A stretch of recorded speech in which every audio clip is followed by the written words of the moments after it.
Hi, welcome back to this part of the lecture. I'm going to focus on some of the practical ways in which we can use textbooks in the classroom. So first thing to point out by way of introduction really is to point out the obvious distinction that we can use textbooks to understand the topic we're studying, but we can also use the textbook to understand the broader challenge of thinking about history. What kind of a thing is history? What kind of a process? What kind of academic discipline is it? And that involves two things. First of all, using the sources and the information presented as evidence within the textbook, and secondly, using the textbook itself as a piece of evidence, as an example of an historical account or an interpretation. So one way we can approach both dimensions is by previewing textbooks. So if you're starting with a new textbook or a new chunk of a textbook to open up a new topic, we can ask students to review the textbook before they use them, to get a sense of the textbook and how it's constructed as a whole. We can do this by using some starting questions. Who's represented in the sources and in the images? So whose voice is there, whose appearance is there, who is physically represented in the way the book is put together? We can think about the kind of social groups who are represented. Is this a history of the rulers and the ruling class and people in government and religious leaders, or is it a history which also prevents ordinary people, the workers? Is it an account which includes women and children, and people from religious minorities and immigrants, or is it an account which tends to privilege a particular dominant national group? You can also ask children to think about what's the balance between narrative and source material. So how much are they given the evidence and how much are they given the story or the account of the evidence? To what extent does the textbook portray a national narrative?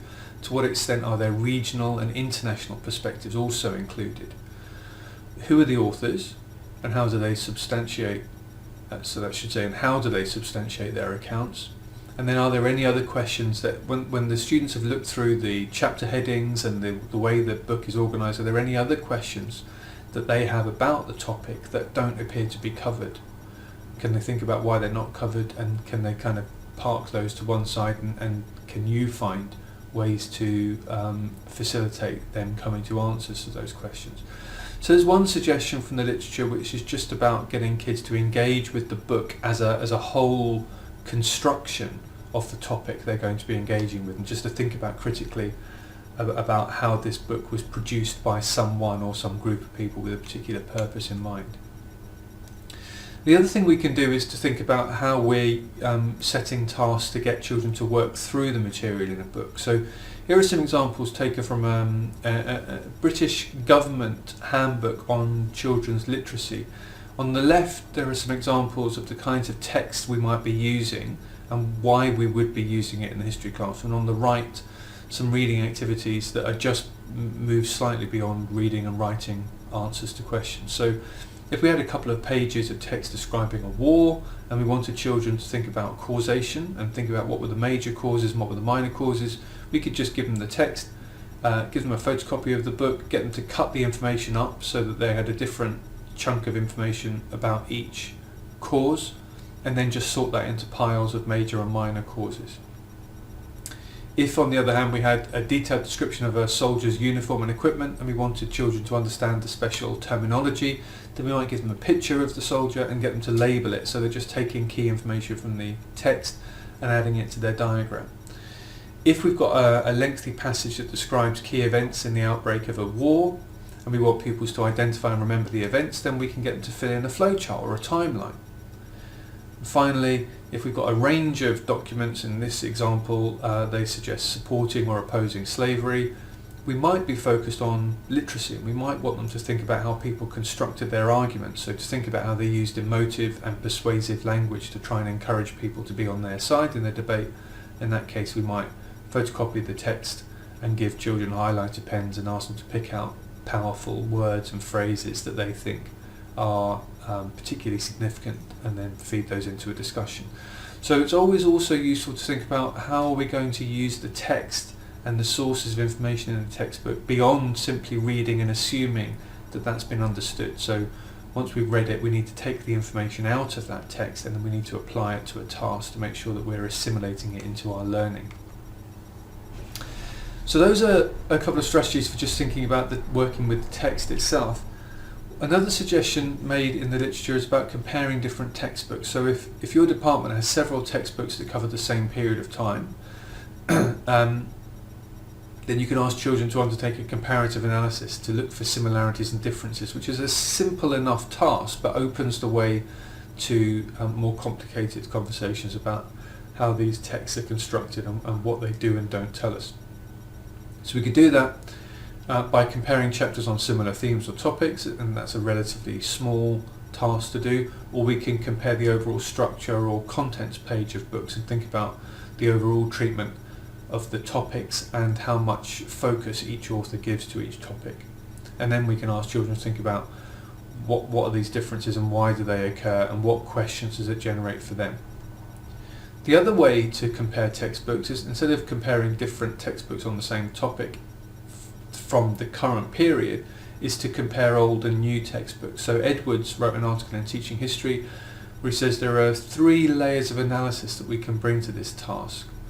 On the first reading of the textbook is the surface quality, so thinking about how that text is organised, what's included and excluded, use of illustrations, pictures, kinds of questions the author includes to guide children through the content.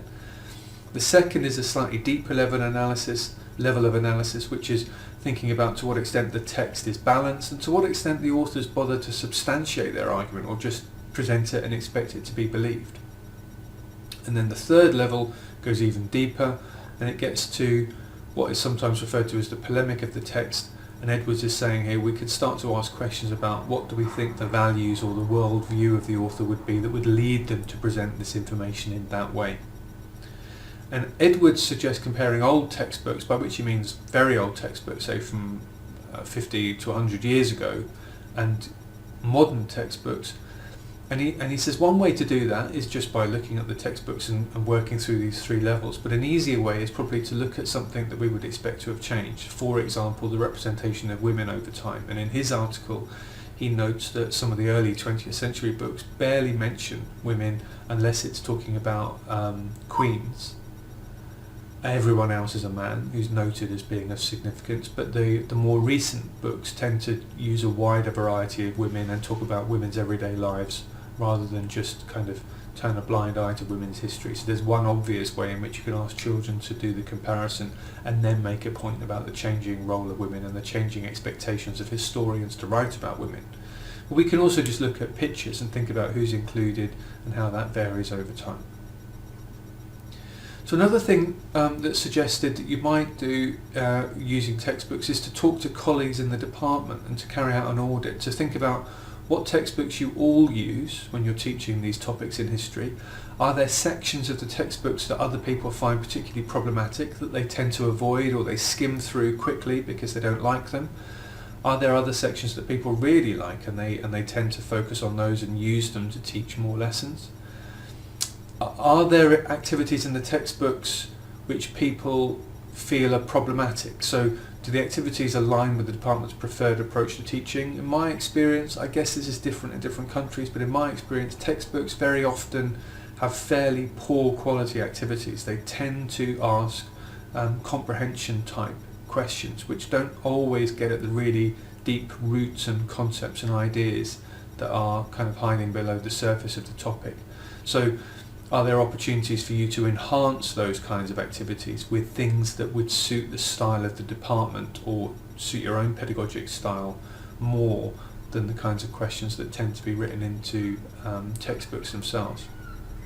And an example of this kind of activity, Hennen and Hanneke in Teaching History again have written a short article where they talk about their own construction of a textbook that deliberately uses active and cooperative learning strategies. So they were responding against the kind of conservative teaching activities that are generally suggested in textbooks, and they've built a textbook around these kinds of activities: paired work, brainstorming, think, pair, share tasks, word webbing, which is kind of like concept mapping, where you ask children to collaborate and think about the relationship between important words and concepts.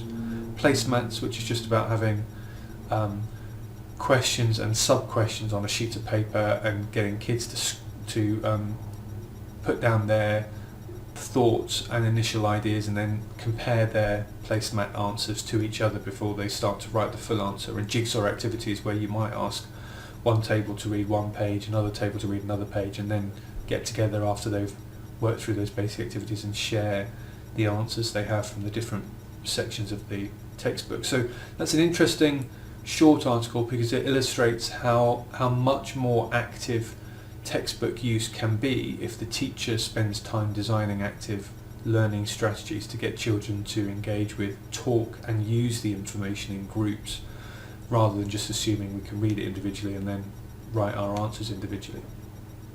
So another active thing to do with textbooks is to review one or more textbooks to give children the information from the textbook, maybe then to photocopy the pages, to give them access to the internet as well, so they can augment the information with additional sources, and then ask children to design their own ideal double page or short chapter for a textbook that they would produce. This is a really good way to get the children to think about what they do and don't like about the textbook you're using, and to think about how text comes to be written, how the reader engages with that text, and how the author balances text interpretations and sources of evidence. So by asking children to design a textbook, you help them understand much more clearly how textbooks come to be designed and written, but you also engage them more actively in the process of constructing their own interpretation and critiquing the interpretation which has been offered by the textbook author. This is a really good way to make use of bits of the textbook that you don't think are particularly helpful or useful. And because you're bringing a more overtly critical lens to bear on that part of the textbook, you engage children much more reflectively with the content. So here are the sources for some of those ideas. And in the third part I'm going to go on and just share some thoughts from one author who's done an analysis of a textbook in the Malaysian context, and then use that to set up the activity for this week.